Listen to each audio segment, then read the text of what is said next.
Namo Tata Bhagavato Arhato Tamang Tambo Dada Daranane Nahangaya Chause Gugune Mama Takuri Trandoya Chisa Kunakuni Adwa Mahadinyaza Hosaranjini Ju Apoe Zero Ye Tapo Krine Nahau Nasa Ngakune Ibrela Satonia Tandoya Chisa Chakune Naudu Lazo Deyani Taningri Niti Mahatajan Ajuni Pibare Krine Nahau Nasa Ngakune Ibrela Salia 1386ခုနှစ်နောက်တစ်ခုလဆုံး2ရက်တနင်္လာနေ့မြန်မာစံတော်ချိန်နနက်6နာရီ38မိနစ်21စက္ကန့်အချိန်တွင်မဟာတကြံကြာ၏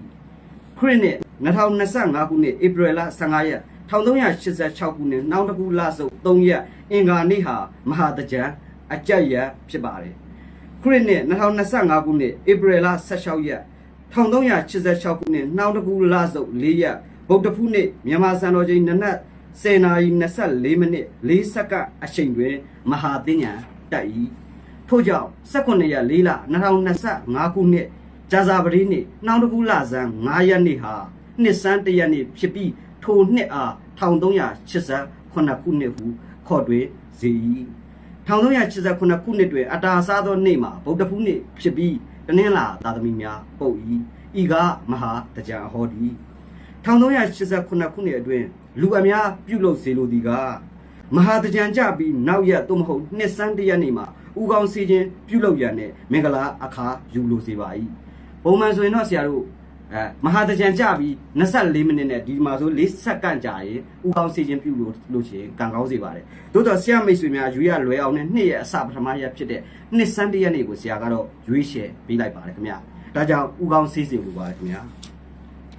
ဥကောင်းစီရခြင်းအကျိုးမှာနံပါတ်1အနာရောဂါကင်းရှင်းခြင်းနံပါတ်2အဆိုးများကိုဖြေဖျောက်ခြင်းနံပါတ်3ဂျိုဆိုးများနဲ့ပါပဂျိုအမြန်များကိုဖယ်ရှားနိုင်ခြင်းနံပါတ်4တမာရီဝနတ်ကောင်းနှမြတ်များဤမာစဆောက်ရှောက်ခြင်းနံပါတ်5လိုရာတောင်းစုပြေဝခြင်းစသောကောင်းကျိုးချမ်းသာများကိုရရှိစေသောမင်္ဂလာအခါဖြစ်၏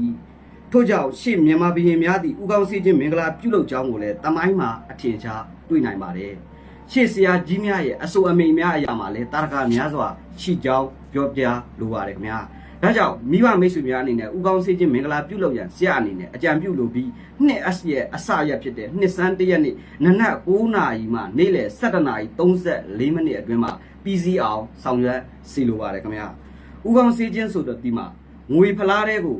ဥကောင်းစေသည့်အခါငွေဖလားတဲ့ကိုတယော်နှစ်နန့်တာရီများရောဆက်ခါယရနာ3ပါးကိုအာယုံပြု၍အနန္တောနန္ဒ5ပါးကိုဥထိတ်တင်ရှင်ခိုးပြီးလို့တောင်းစုပြုပြီးတဲ့အခါမှာဥကောင်းစေးရပါတယ်ထိုနေ့ဟာနှစ်တစ်နှစ်ရဲ့အစပထမရက်တရက်ဖြစ်သဖြင့်မိတ်ဆွေတို့၏လောဘဒေါသမောဟများကိုထိန်းချုပ်၍မေတ္တာဘာဝနာတရားစီးပြန်းခြင်းပေးကမ်းစွန့်ကြဲခြင်းနဲ့မိမိတို့နိုင်ရာသီလစောင့်တည်ခြင်းများကိုပြုလုပ်စေလိုပါတယ်ခင်ဗျာ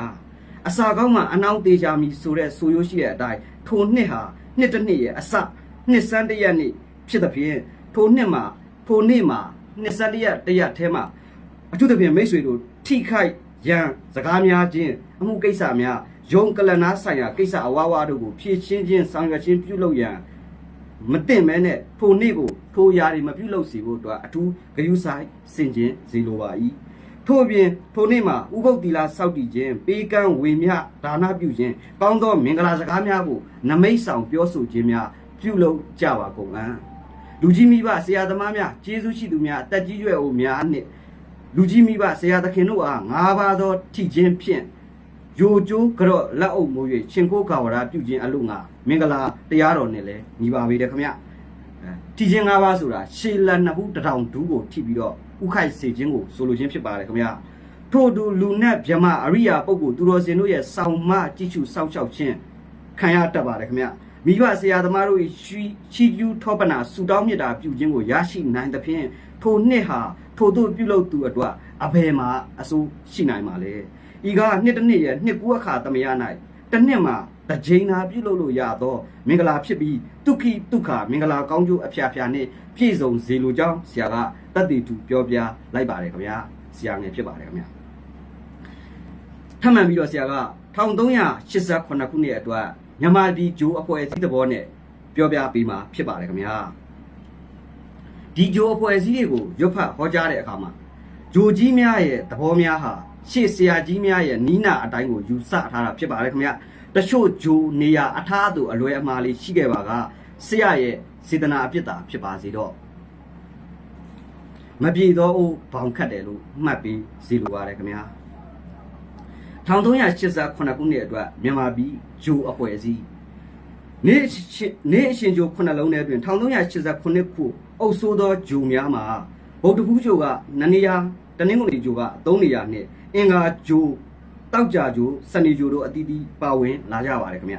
ထူးခြားသည်ကဒီနှစ်မှာဂျာဇာပရိဂျိုမပါဝင်လာပါဘူးဂျာဇာပရိဂျိုမပါဝင်လာတဲ့အတွက်ပညာရေးဆိုင်ရာကိစ္စရပ်မှာတိုးတက်နိုင်စရာတော့မရှိပါဘူးထို့အတူ၎င်းဂျိုမပါဝင်လာခြင်းကြောင့်ပညာရေးဆိုင်ရာလုပ်ငန်းများဗန်လုပ်ငန်းများဘာသာစကားသင်တန်းနဲ့ပတ်သက်သောအရာများလူမှုရေးဆိုင်ရာကိစ္စများအားနည်းစေတတ်သောနှစ်တစ်နှစ်ဖြစ်ပါတယ်ခင်ဗျာ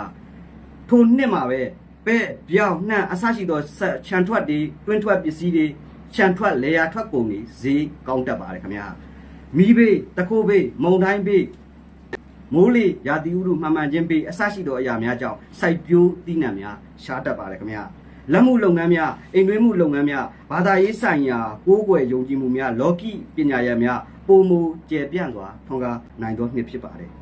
အနုပညာလုပ်ငန်းများပျော်ဖြေရေးဆိုင်ရာလုပ်ငန်းများပုံမူကျယ်ပြန့်စွာထင်ပေါ်လာနိုင်တော်လဲတစ်ဖက်တွင်အသိပညာရှင်များအတတ်ပညာရှင်များတဖြည်းဖြည်းတိမ်မြုပ်ပျောက်ကွယ်လာနိုင်ပါတယ်ကြားပြပြောလို့တာက1389မှာဂျာဇာပရိဂျိုမပါဝင်လာတဲ့အတွက်ကြောင့်မလို့မိတ်ဆွေတို့အနေနဲ့အုံနောက်ညံအားနေတဲ့သူတွေစဉ်းစားတွေးခေါ်မှုအားနည်းတဲ့သူတွေဟာစီးပွားတက်ရှင်ကိုအားနည်းစေတတ်ပြီးတော့ဉာဏ်ပညာအတွေးခေါ်ရှိရှိလုပ်ရင်ခန္ဓာကိုယ်ခွန်အားကိုစူးစမ်းပြီးအသုံးချခြင်းထက်ဉာဏ်ပညာကိုအသုံးချတော့သူဒီရှေ့ကိုတာပြီးတော့ရောက်နေပါတော့အတိအကျပဲဖြစ်ပါတယ်ခင်ဗျထို့အတူဘော်မှန်တွင်းထွက်ပစ္စည်းများတတ်ထုပစ္စည်းများတဘာဝဓာတ်ငွေဆိုင်ရာလုပ်ငန်းများများစွာတိုးတက်နိုင်ပြီးရေထွက်ကုန်ပစ္စည်းများရင်ဆက်ပစ္စည်းများနိုင်ငံခြားခရီးသွားဆိုင်ရာလုပ်ငန်းများ OH ချန်ပီယံနေရာထိုင်ခင်းမီယာအပြောင်းရွှေ့များများစွာဖြစ်ထွန်းတတ်သောနှစ်တစ်နှစ်ဖြစ်ပါတယ်အုပ်ချုပ်မှုစနစ်များဥပဒေဆိုင်ရာထုံးဖွဲ့မှုများအများပြုပြင်ပြောင်းလဲအများအပြားပြုပြင်ပြောင်းလဲနိုင်ပြီးအကောင့်ဘက်သို့ဥတည်သွားနိုင်ပြီးတင်းကျပ်မှုများဖြေလျော့နိုင်သောနှစ်တစ်နှစ်ဖြစ်ပါတယ်အင်္ဂါဂျိုနဲ့တနင်္လာဂျိုတို့ပြန်လဲပါဝင်လာခြင်းကြောင့်အစမှအခက်အခဲများစွာကြုံရနိုင်တော်ညာလဲအဆုံးသတ်မှာတော့မိများပြင်ခက်ခဲစေကမှုအေဂျင့်ချင်းငြိမ်းချမ်းခြင်းနဲ့စိတ်လုံခြုံမှုကိုပေးခြင်းကိုဥတည်သွားနိုင်သောနှစ်တစ်နှစ်ဖြစ်ပါတယ်ခင်ဗျာဤက1389ခုနှစ်အတွက်ဂျိုအဖွဲ့အစည်းနဲ့ဟောစရန်ပြီးဆရာအနေနဲ့ကြားဖြတ်ပြောလို့သူကယခုဟောစရန်ကအကောင်းမြင်ဝါဒကိုဥတည်ပြီးဟောကြားထားတာဖြစ်တဲ့အတွက်ဆရာမိတ်ဆွေတို့အနေနဲ့ဟောစရန်ကိုဟောစရန်မြဖြစ်ပါကြောင်းနဲ့ဒီက1389ခုနှစ်အတွက်ဟောစရန်ဖြစ်ပါကြောင်းဆရာမိတ်ဆွေတွေအားလုံးကိုအကြံပြုပြောကြားလိုက်ပါရစေခင်ဗျာဒီ1389ခုနှစ်မှာမိတ်ဆွေတို့အနေနဲ့9ရက်သားသမီးအပေါင်းတွေတော့နေသားအားလုံးပေါ့9ရက်သား10ရက်သားသမီးတွေအားလုံးဘေးပြာမှန်သမျှဝေးကွာကြပါစေဒါအပြင်ဒီ1389ခုနှစ်မှာစတည်ပြီးတော့ဆရာတို့လူမျိုးတီးတီးဘာသာတီးတီးတိုင်းပြည်မှာရှိတဲ့လူတွေတီးတီးကဘာမှာရှိတဲ့လူတွေအတီးတီးအားလုံးဘေးပရာမှန်သမျှဝေးကွာကြပါစေကြောင်းဆရာငယ်ရဲ့မိသားစုနဲ့တကွာအားလုံးကိုဆုတောင်းမြတ်တာထောပနာပြုလိုက်ပါတယ်ခင်ဗျာဒုဗိတ်တန္တရာကတတ္တန္တရာကယောဂကန္တရာကဆိုတော့ကကြီးသုံးပါးကနေကင်းဝေးပြီးတဲ့အခါမှာတူပေါ်တူအကျဉ်းနာနဲ့မေတ္တာနဲ့ထားနိုင်ပြီးတဲ့အခါဒီနှစ်ကို1389မှာစတင်၍နှစ်ပေါင်းများစွာတိုင်ဘေးပြာမှန်များဝေးကွာလို့ကောင်းကျိုးအဖျားဖျားပြည့်စုံကြပါစေကြောင်းဆရာကမေတ္တာပူဆုတောင်းထောပနာပြုတာလိုက်ပါတယ်ခင်ဗျာ